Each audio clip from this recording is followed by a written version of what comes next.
Welcome to the Faith in the Family podcast, brought to you by Care for the Family. In this episode, Rob Parsons helps parents to understand some of the different stages of faith that a child may go through as their personal faith develops. You know, as parents, we desperately want our children to follow Jesus. We want them to love God. But we can't drag them into faith. They have to find that for themselves. And it's been suggested there are 4 stages of faith. Stage number 1 is experienced faith. This is when they're very small, perhaps 2, 3, 4, 5 years old. And here everything goes in, everything matters. The problem is not that they're not listening to us, it's that not a word is lost. The way we deal with that naughty child in the Sunday school class, little prayers we say with them, the songs we sing with them, it's all going in. Everything matters. And you know the fascinating thing?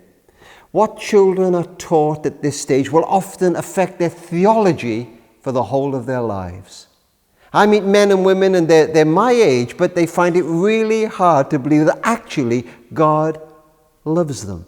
Because when they were little, somebody told them about a God who only loved you if you did this, or if you achieved, if you prayed for an hour a day. And as men and women, they find it hard to grasp that love. Experienced faith is very, very important. And the next stage is affiliative faith. And this can be pretty scary for parents and sometimes youth leaders as well, because here the power of the peer group comes into operation. You know, if you have little ones, they're 4, 5, 6 years old, take every opportunity you can to pour what you believe into their lives. Because right now they think you're brighter than Einstein and holier than the vicar. But the day is coming down the tracks when they're going to think you are the stupidest person on the face of the earth. You ask me, when does that day occur? I can tell you the exact moment. It is the day of their 13th birthday. And suddenly Kylie Harrison, age 14, will be the epitome of all wisdom. They would do anything to please a Kylie. And the power of the peer group comes into operation. And parents are not completely helpless, but we do look back at the moment and watch. And it's then we hope that we've put enough into their lives to see them through. And you know, at this stage of their lives, the sense of being with a group is very important. And I would suggest that you find a church with a good youth group for your child. If your church doesn't have one, let them go to a youth group in another church.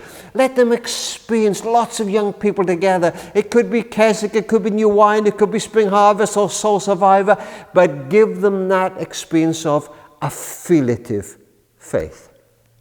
The youth leader may be very important. Incidentally, do you know why we as parents give church youth leaders a hard time? Because we want them to do in one night a week what we have not managed to do in 16 years. Work with the youth leader, work with the junior church leaders. Let's help get them through in that affiliative time. And you know, while I'm talking about it, it's not a bad thing at this stage of their lives, so long as we trust them, for other adults to come into their lives and influence them. It takes a community to raise a child. It could be a sports coach, it could be a youth leader, a mentor in some way. But sometimes they will help take our kids on into faith and into life in mid and late teens and help us in that task. So experienced faith is the first stage, then affiliative faith, and then a stage that's very, very hard for us as parents, searching faith. Our children suddenly begin to question or even doubt things that 5 or 6 years ago they believed with certainty. You know, sometimes when our kids come to us and they've got questions about faith, it's very hard to know exactly how to deal with them. But it's not a bad stage. First of all, listen to what they say. Listen to their questions. Don't put them down. Don't say, well, you must believe. You're wrong. You're a bad Christian for even having questions about that. Listen to their questions, whatever they are. And secondly, tell them what you know. If you've got some answers, if we've got some answers, let them know those answers. We've been on the road longer than them. But thirdly, don't be afraid to let them know when we don't have answers. None of us can have answers to everything to do with God. Allow them to live with a little uncertainty sometimes. Perhaps we'll say to them, as I said to my kids some years ago, darling, I got loads of doubts, but God's answered so many of my questions, I'm happy to trust him for the rest. Don't be afraid to tell them what you don't know. And tell them how you live with that day by day. You know, the opposite of faith is not doubt. Sometimes the opposite of faith is certainty. Think we always have to have everything sewn up. Allow them to search. And then finally, experienced faith, affiliative faith, searching faith, and owned faith. I have 5 grandchildren. I like being a grandparent. If I'd known grandkids were so much fun, I'd have had them first. But God has no grandchildren. Let me say that again. God has no grandchildren. Everyone who comes into relationship with him must do so directly. And we find that as hard as parents. We love them so much. We want to drag them into the kingdom, but we can't. We have to sow good things into their lives. We have to pray for them. We have to be there for them. But ultimately, we must leave them to God. This is between them and him. 4 stages. Experienced faith, affiliative faith, searching faith, and owned faith. And sometimes that last stage can be agony. I love the story Jesus tells of the boy who broke his father's heart.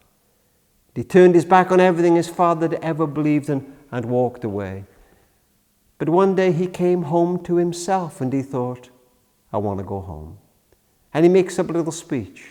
Father, I want to come home, but I'm no more worthy to be called your son. Make me just like one of the servants. If it doesn't work out, kick me out after a day's notice.